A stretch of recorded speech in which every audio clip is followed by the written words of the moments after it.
Ambassador Lee Mina stared out the small window of the transport ship as Concordia Prime grew larger ahead of them.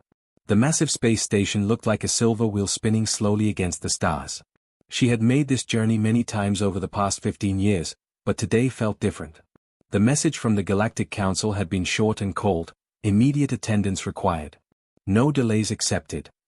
Her assistant, Kim Taiho, sat across from her reviewing data tablets. His young face showed worry that he tried to hide. Ambassador, the emergency session was called by all 7 major species at once. That has never happened before. Mina nodded but said nothing. In her 53 years, she had learned to read the signs. The Council had been growing more hostile toward humanity each year.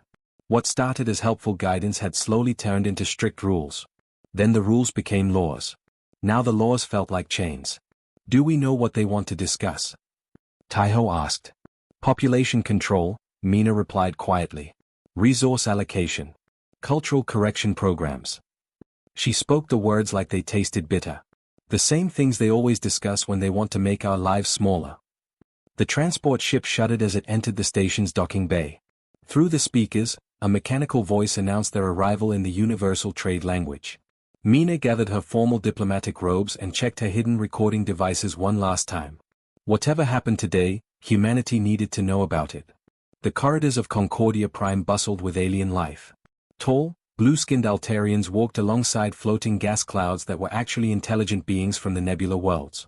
Mechanical servants rolled between them, their metal bodies polished to mirror brightness. But Mina noticed something new today: more security guards than usual, and they all watched her with suspicious eyes. They are afraid of something, she thought to herself. The council chamber was a huge circular room with seats arranged in rings that rose toward the ceiling like an ancient theater. Each species had their own section designed for their specific needs. The Vorthax sat on crystal platforms that hummed with energy. The Luminari floated in contained fields of pure light. At the center of it all stood the speaker's platform, where High Arbiter Velthran waited. Velthran belonged to a species that looked like enormous snakes with arms. His scales shifted color based on his mood, and right now they showed the deep red of anger. Around him, holographic displays showed star maps, population charts, and economic data. Ambassador Lee Mina of the human species, Velthran's voice boomed through the chamber. You will approach the platform. Mina walked down the long path to the center, feeling hundreds of alien eyes watching her every step. She had done this walk many times, but today the distance seemed endless. When she reached the platform, she bowed in the traditional diplomatic greeting. High Arbiter, honored council members, I come in response to your summons. Velthran's scales darkened to a deeper red. Your species has been under our guidance for 50 standard years. In that time, you have shown remarkable growth, but also dangerous tendencies. Behind him, the holographic displays changed to show images of human cities, space stations, and colonies. Red warning symbols appeared over many of them. Your population has grown beyond acceptable parameters, continued Velthran. Your technology advancement proceeds too quickly. Your cultural values remain problematic.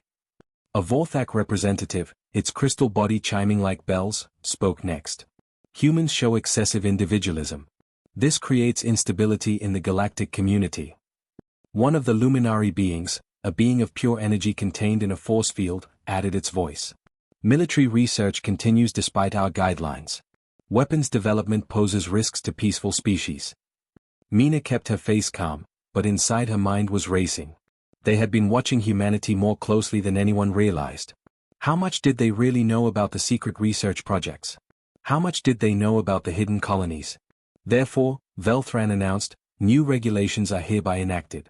Human population will be limited to 2 billion individuals across all worlds. Technology research will be supervised by council observers. All human military vessels will be equipped with council monitoring systems. The chamber fell silent. Mina felt her heart beating faster. 2 billion people, but humanity's population was already over 4 billion. This wasn't regulation. This was slow murder. Additionally, Velthran continued, all human settlements beyond the Sol system will be relocated to worlds better suited for human development. These worlds have been selected by the Council for your safety and proper growth. Mina's blood turned cold. She had studied galactic history. She knew what happened to species that got relocated by the Council. The Corvani had been relocated 300 years ago. Now they worked as servants on Council worlds. The Talaxians had been relocated 200 years ago. They had simply disappeared. High Arbiter, Mina said carefully, these changes require significant discussion with my government. We request time to review and respond. Velthran's scales shifted to black, the color of absolute authority. There will be no discussion. These are not requests. They are requirements. You have 10 standard days to begin implementation. Council enforcement fleets are already moving to assist with compliance. Around the chamber, other species representatives nodded their approval. Some looked pleased. Others seemed indifferent. None looked surprised. They had planned this together, Mina realized. This had been decided before she even arrived. I understand, Mina said, though she understood far more than they knew. As she walked back up the long path from the platform, her mind was already working. Hidden in her sleeve was a quantum communicator, invisible to council sensors. Her finger found the emergency transmission button and pressed it twice. The message that traveled instantly through space to Earth was simple: the leash tightens. Prepare for winter. Behind her, the council members began discussing implementation details as if she had already left. They spoke of humans like farmers discussing livestock, valuable, but troublesome animals that needed better management. Mina kept walking, her face showing nothing. But inside, a fire had started burning. For 50 years, humanity had played by the council's rules, hoping for acceptance and partnership. Today, she finally understood the truth. They would never be partners. They would only be pets, or servants, or memories. It was time for humanity to remember what they had always been best at: saying no to bullies, no matter how big they were. Dr. Kim Hyun rubbed his tired eyes and looked at the holographic display floating above his desk. The underground laboratory on Lunar Station hummed quietly around him, hidden 3 kilometers beneath the moon's surface. For the past 6 months, he had been digging through stolen council archives, and what he found made him sick to his stomach. The files were spread out in glowing blue text before him. Species after species, all following the same terrible pattern. First came the guidance period where the council offered help and friendship. Then came the development oversight with helpful suggestions and minor rules. Next was the stabilization phase with stricter controls and population limits. Finally came the relocation for optimal growth, and after that, nothing but silence. Computer, show me the Zephyrian records again, Hyun said quietly. The hologram shifted to display a beautiful world covered in purple forests and silver cities. The Zephyrians had been an artistic people who created music from light itself. The council had discovered them 400 years ago and offered the same partnership they had offered humanity. Initial contact, standard year 2847. Species classification, promising but volatile. Recommendation, extended guidance period. Hyun scrolled through the records faster now. He had seen this story too many times already. Year 2867, population controls implemented for resource management. Zephyrian compliance, 87%. Year 2879, mandatory cultural adjustment programs initiated. Traditional light music banned as disruptive to galactic harmony. Year 2891, relocation to Kepler 438b approved for optimal species development. Transport begins immediately. Then the record stopped. 400 years of silence. Hyun switched to recent surveys of the Kepler system. The planet was now a mining operation run by robotic systems. No trace of Zephyrian civilization remained. His communication device beeped softly. A message from his research partner, Dr. Park Si-young, appeared on the screen, found 17 more extinct species following the same pattern. How many were there? Hyun stared at the data surrounding him. In his 6 months of research, he had found evidence of 43 species that had been helped by the council. Only 12 still existed, and all of them were now servant races working on council worlds. The rest had simply vanished after their relocation. They are not leaders, he whispered to himself. They are farmers. And we are the next crop to be harvested. Across the solar system, Admiral Park Ji-won stood in the command center of Asteroid Base 7. The facility was carved into a massive rock spinning slowly between Mars and Jupiter, invisible to council sensors. Around her, dozens of officers monitored screens showing the progress of humanity's most secret projects. Project Shadow Step is at 92% completion, reported Commander Lee Dae-hyun. The quantum tunnel drives can now bypass council hyperspace monitoring completely. They will never see us coming or going. What about Project Nightfall? Ji-won asked. Weapon systems are ready for field testing, replied Colonel Han Ji-young. The force disruptors can break apart Council ship hulls at the molecular level. Their shields cannot stop what they cannot detect. Jiwon nodded but felt no satisfaction. These weapons would only be useful if humanity survived long enough to use them. Her secure communication device chimed with an urgent message from Earth. She read it quickly, then called for attention. Listen carefully, everyone.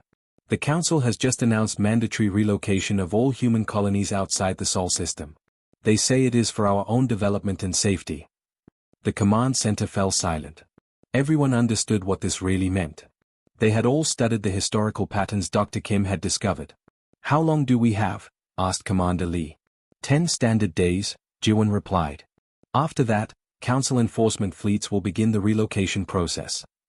Colonel Han stepped forward. Admiral, our Ghost fleet is ready. 4 to 7 stealth ships with full crews. We can begin evacuating the real colonists to the hidden bases immediately. Do it, Jiwon ordered. But make sure the colonies look normal from the outside. Leave behind enough people and activity to fool the Council senses. As her officers rushed to implement the evacuation plan, Jiwon thought about the bigger picture. Humanity had been preparing for this moment for 20 years, ever since some far-thinking leaders realized the Council's true nature. Hidden bases throughout the galaxy. Secret research facilities. Underground manufacturing centers. A shadow civilization that existed parallel to the official human presence. Admiral, called Lieutenant Kim Min-sok from the communication station. We are receiving confirmation signals from all Ghost bases. Operation Silent Garden is proceeding on schedule. Operation Silent Garden was humanity's masterpiece of deception. Every official human colony would appear to comply with relocation orders. The Council would find cooperative humans ready to board transport ships to their new homes. What they would actually find were sophisticated android doubles and holographic projections. The real populations had been secretly evacuating to hidden locations for months. Dr. Kim Hyun finished uploading his research to the secure network that connected all of humanity's secret facilities.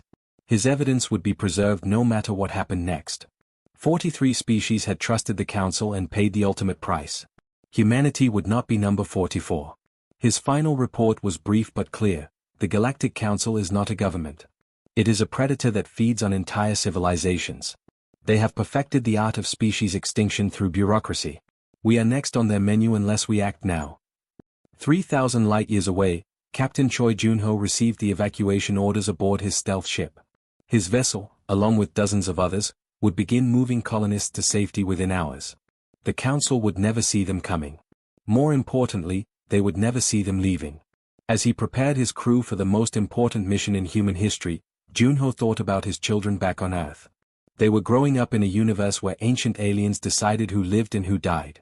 But if Operation Silent Garden succeeded, his children might grow up in a universe where humanity had finally said no to the farmers who wanted to harvest them. The pattern was clear now.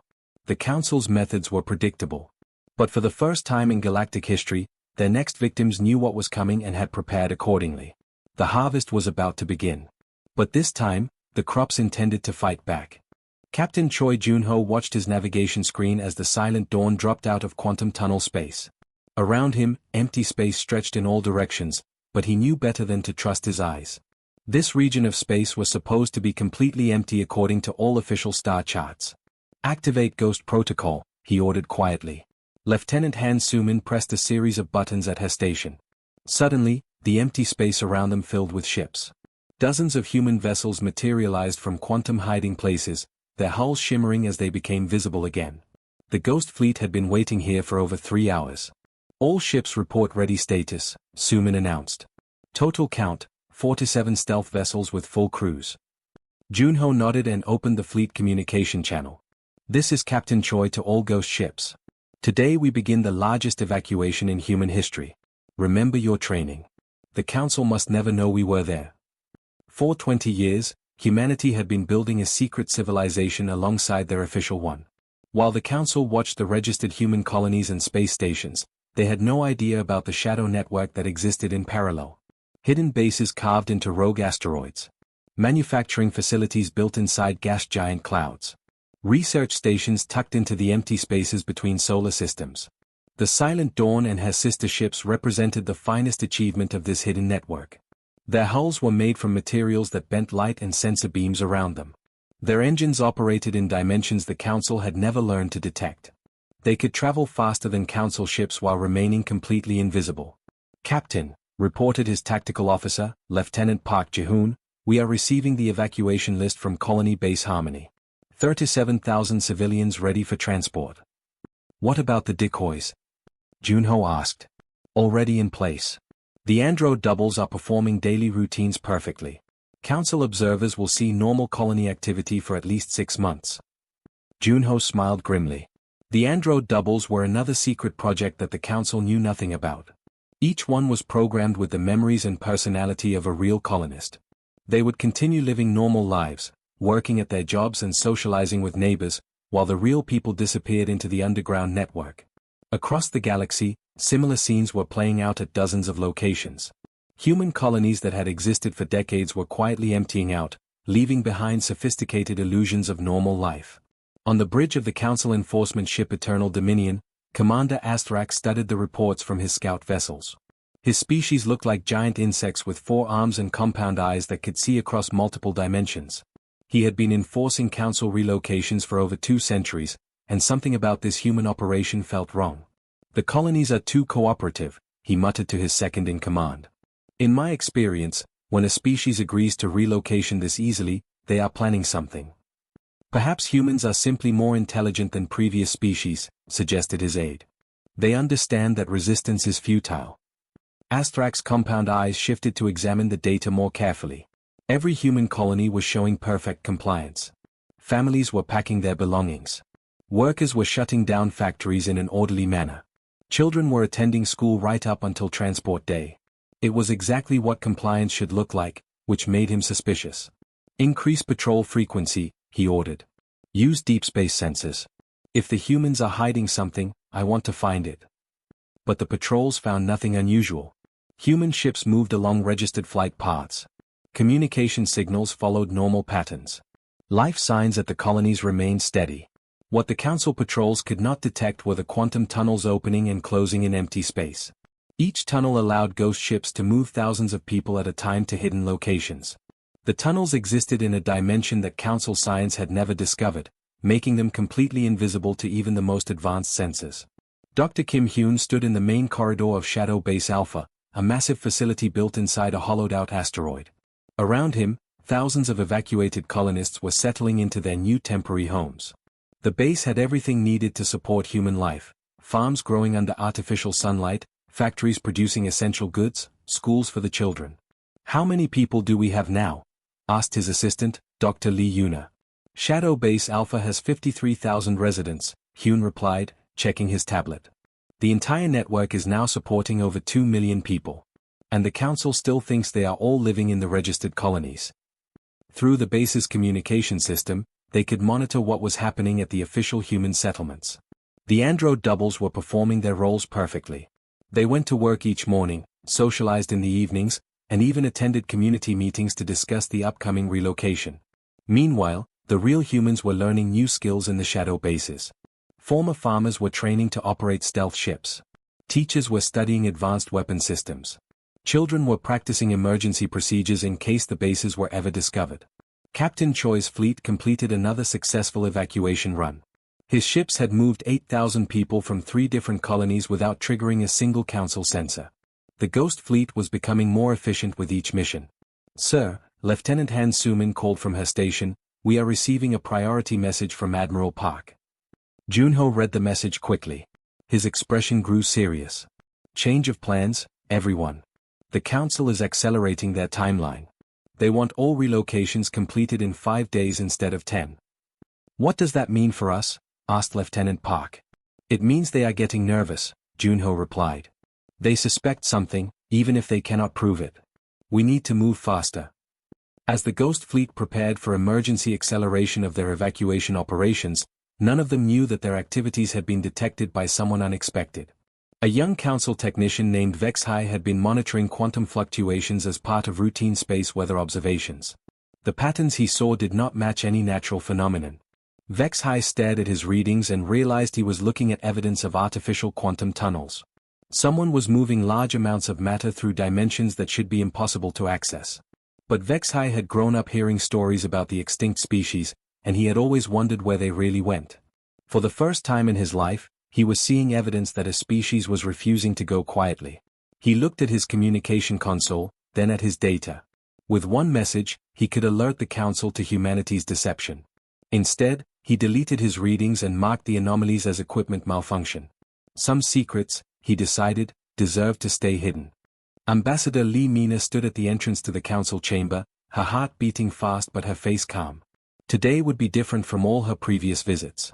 Today, humanity would stop pretending to be obedient. Behind her, Kim Taiho carried a small device that would broadcast her words to every human settlement in the galaxy, both the official colonies and the hidden shadow bases. What she said in the next few minutes would either free humanity or doom them all. The council chamber was fuller than she had ever seen it. Representatives from all the major species had gathered to witness what they expected to be humanity's formal surrender. The Vorthak crystals hummed with satisfaction. The luminary energy beings flickered with anticipation. Even species that rarely left their homeworlds had sent delegates to watch this historic moment. High Arbiter Velthran's scales showed the deep purple of complete authority. Around him, holographic displays showed the locations of Council enforcement fleets positioned near every known human settlement. 6,000 warships, the largest armada in galactic history, ready to ensure compliance. Ambassador Lee Mina, Velthran's voice boomed across the chamber. You will now announce humanity's acceptance of relocation and submit your species to proper council guidance. Mina walked slowly down the long path to the speaker's platform. With each step, she thought about all the extinct species that Dr. Kim Hyun had discovered. The Zephyrians with their music of light. The Corvani who now served as slaves. The Talaxians who had simply vanished. She reached the platform and looked up at the thousands of alien faces staring down at her. Some looked bored, as if this was just routine business. Others seemed hungry, like predators watching prey walk into a trap. Honored council members, Mina began, her voice carrying clearly through the chamber's acoustics. I come before you today with humanity's final answer to your demands. She paused and activated the hidden broadcaster in her sleeve. Across the galaxy, humans stopped what they were doing to listen. In the shadow bases, millions of evacuated colonists gathered around communication screens. On the ghost ships, crews preparing for the final phase of their secret mission turned to hear her words. For 50 years, humanity has sought partnership with the Galactic Council. We believed in cooperation, mutual respect, and the possibility of a peaceful future among the stars. Velthran's scales shifted to an impatient orange. State your compliance, Ambassador. We have learned much in these 50 years, Mina continued, ignoring his interruption. We learned about the Zephyrians, who trusted you and disappeared.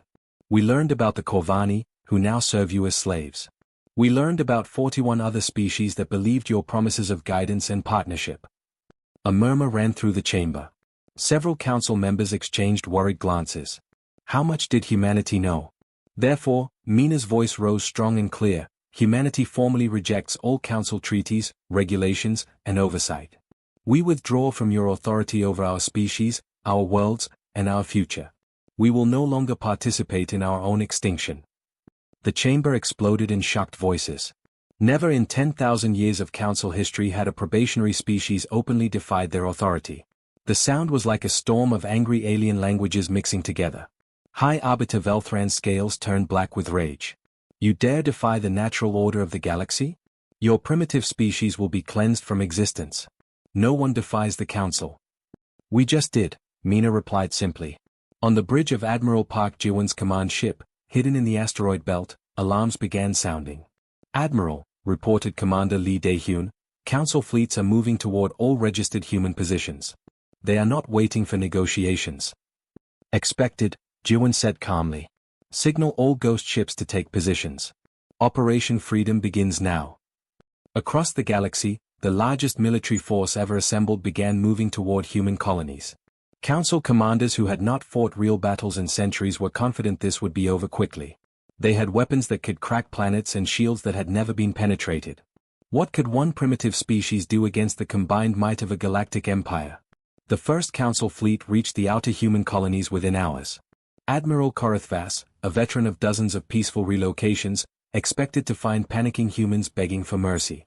Instead, his sensors detected normal colony activity and standard defensive positions. Odd, he muttered to his tactical officer.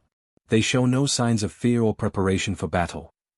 Perhaps they realize resistance is hopeless, suggested his aide. As Korathvas's fleet moved into attack formation, space around them began to shimmer.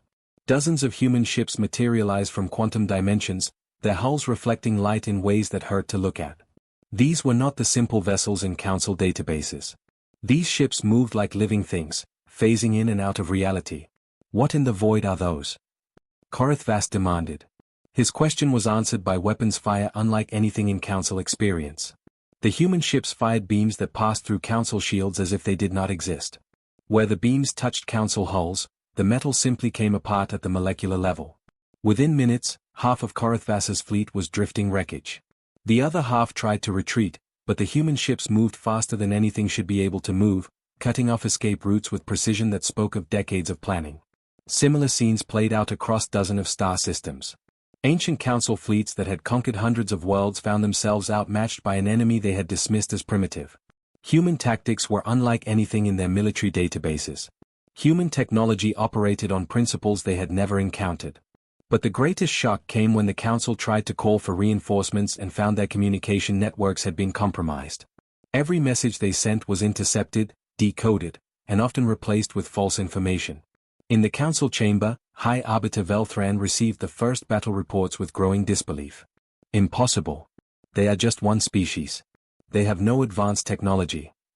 Ambassador Mina smiled for the first time since entering the chamber. You know nothing about us. You never bothered to learn.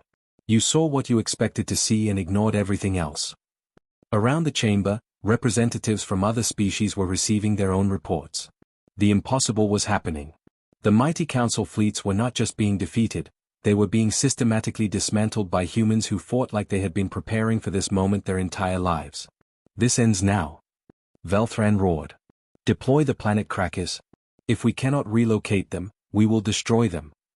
No, Mina said quietly. This begins now. Across the galaxy, humanity's true strength was finally revealed. Not just the ghost fleets and quantum weapons, but something far more dangerous to the Council's power, hope. Other suppressed species were watching the impossible happen and beginning to believe that freedom was possible. The age of the Council was ending, and everyone could see it happening. The news traveled faster than light across the galaxy. On 1,000 worlds where suppressed species had lived under Council rule for centuries, the impossible had become real. Humans had defeated the mighty Council fleets, and the galaxy would never be the same. On the mining world of Kepler 438b, the Corvani slaves stopped their work and looked up at the sky. For 300 years, they had served the Council without hope. Now their overseer droids were receiving contradictory orders, and some had simply shut down. A young Corvani named Zethra picked up a mining tool and walked toward the control center. Brothers and sisters, he called to the other workers. The humans have shown us something. The Council can be beaten. Similar scenes were happening across the galaxy. The Talaxian survivors, hiding in the deep caves of their destroyed homeworld, emerged into sunlight for the first time in 2 centuries. The aquatic Mindari, forced to live in artificial tanks on Council worlds, began breaking their containment systems. Species that had forgotten their own names were remembering who they used to be. Dr. Kim Hyun sat in his laboratory, now moved to a proper research facility on Earth, watching reports flood in from across the galaxy. His communication screens showed uprising after uprising. The evidence he had gathered about Council genocide was being broadcast on every available channel. 43 extinct species, he said to his assistant, Dr. Lee Yuna. And now their murders are watching their empire crumble. On the bridge of her flagship, Admiral Park Ji-won received surrender requests from Council fleet commanders across a dozen star systems. Her ghost ships had positioned themselves at every major Council military base and communication hub. Not to destroy them, but to make sure they could never again be used to oppress innocent species. Admiral, reported Commander Lee Dae-hyun, the Vorthak High Command is requesting negotiations. They say they are willing to discuss terms. Tell them, Ji-won replied calmly, that they will negotiate with representatives of all free species, not just humans. The age of Council supremacy is over. In the ruins of the Council chamber on Concordia Prime, High Arbiter Velthran sat in a detention cell designed for war criminals. Through his small window, he could see Council ships surrendering to human vessels. His scales had turned a dull gray, the color of defeat and despair. Ambassador Lee Mina visited him once before the trials began. She found him staring at the wall, his once proud form curled in on itself. You have destroyed the natural order, he whispered without looking at her. The galaxy will fall into chaos without council guidance. No, Mina replied. The galaxy will learn to guide itself. That is what freedom means.